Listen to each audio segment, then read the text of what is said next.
On a cold October night, the rain fell like it had something to prove. The streets were nearly empty, headlights blurred by sheets of water, and most people were in a hurry to get home. That's when Sarah Miller saw him. An old man, soaked to the bone, walking slowly along the side of the road with no umbrella, no coat, and no car in sight. She almost kept driving. If you believe small acts of kindness can change a life, make sure you subscribe to our channel, Kindness Lights. Like this video and share your thoughts in the comments, because one simple decision, made in a single moment, can ripple farther than we ever imagine. Sarah was 32, a single mom raising her 8-year-old daughter, Lily, in a small town outside Columbus, Ohio. Life wasn't easy.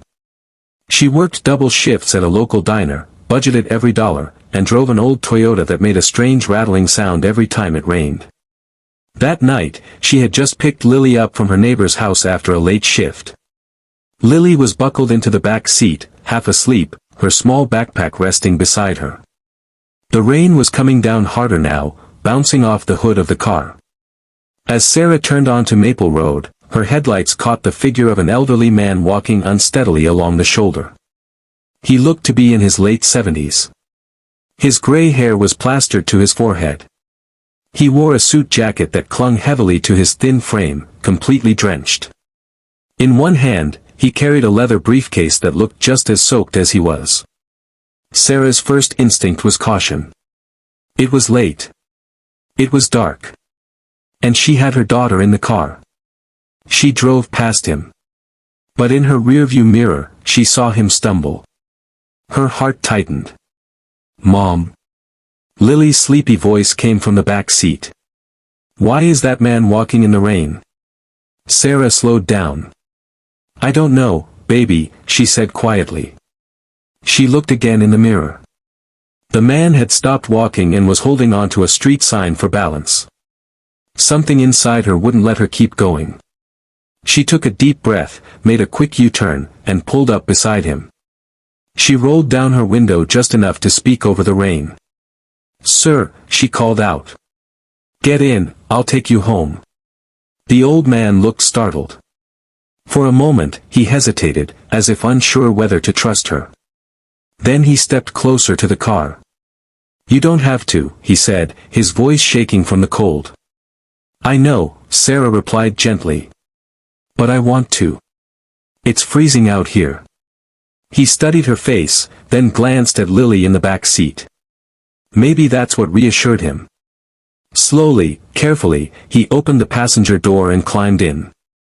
Water pooled at his feet as he shut the door. "Thank you," he whispered. "My name is Robert." "I'm Sarah," she said. "And this is my daughter, Lily." "Hi," Lily said shyly. Robert gave her a small smile. "Hello there." As the car heater struggled to push out warm air, Sarah asked where he was headed. He gave her an address about 15 minutes away, in a part of town known for its large homes and quiet streets. They drove in silence for a moment, the only sound the rhythm of the rain and the hum of the engine. "What were you doing out there?" Sarah finally asked. Robert hesitated. "My car broke down. I thought I could make it to the gas station, but I misjudged the distance." "Do you have someone you can call?" she asked. "My phone died," he admitted. Sarah nodded. "Well, we'll get you home." When they reached the address, Sarah's eyes widened slightly. The house in front of them wasn't just big, it was enormous. A gated driveway, tall white columns, warm lights glowing behind tall windows. Robert noticed her expression. "I live here," he said simply. She pulled up near the entrance. Before getting out, Robert turned to her. "You didn't have to stop," he said again. "Most people wouldn't." Sarah shrugged softly. "I'd hope someone would do the same for my dad." He smiled at that.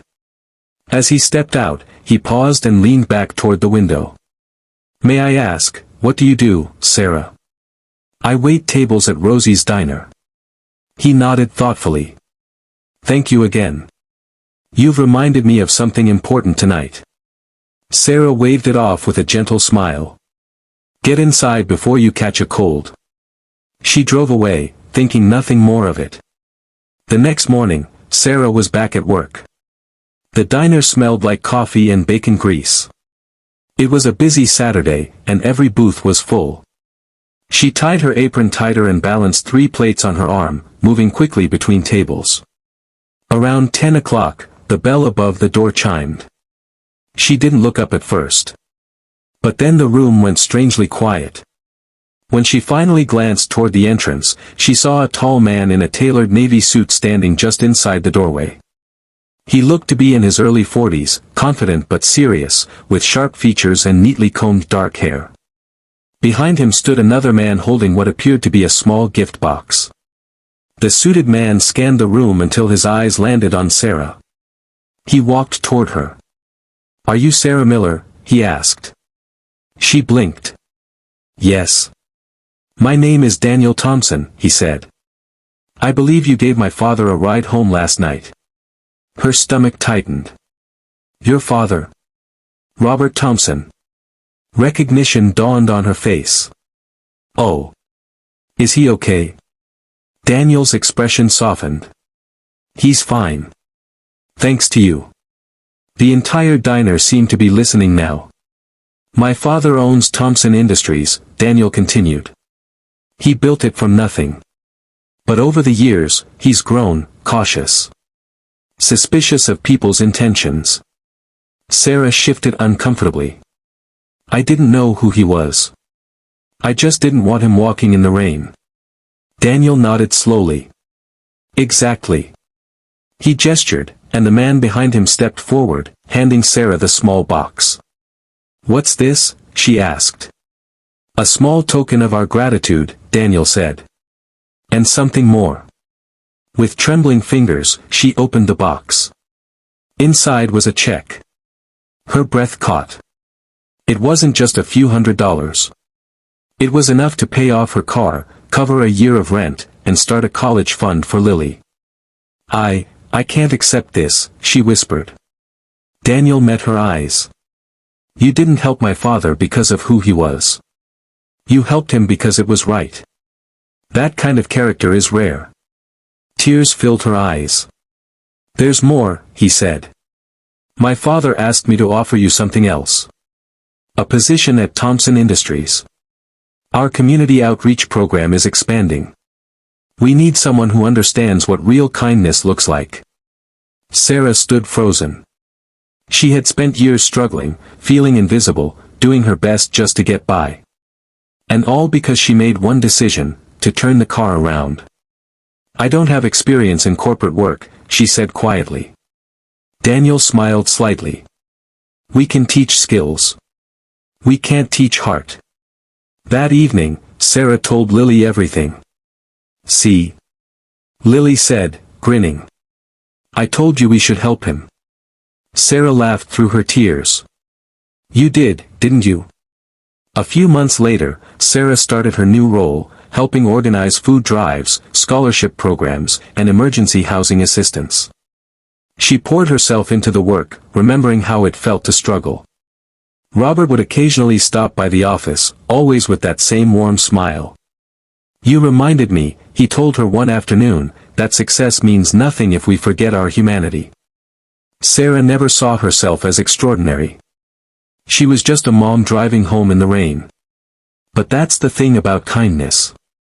It doesn't ask for credentials. It doesn't wait for perfect timing. It shows up in small, inconvenient moments. It's choosing to stop when it would be easier to keep driving. It's seeing someone else's need and answering it, even when no one is watching. That night on Maple Road could have ended differently.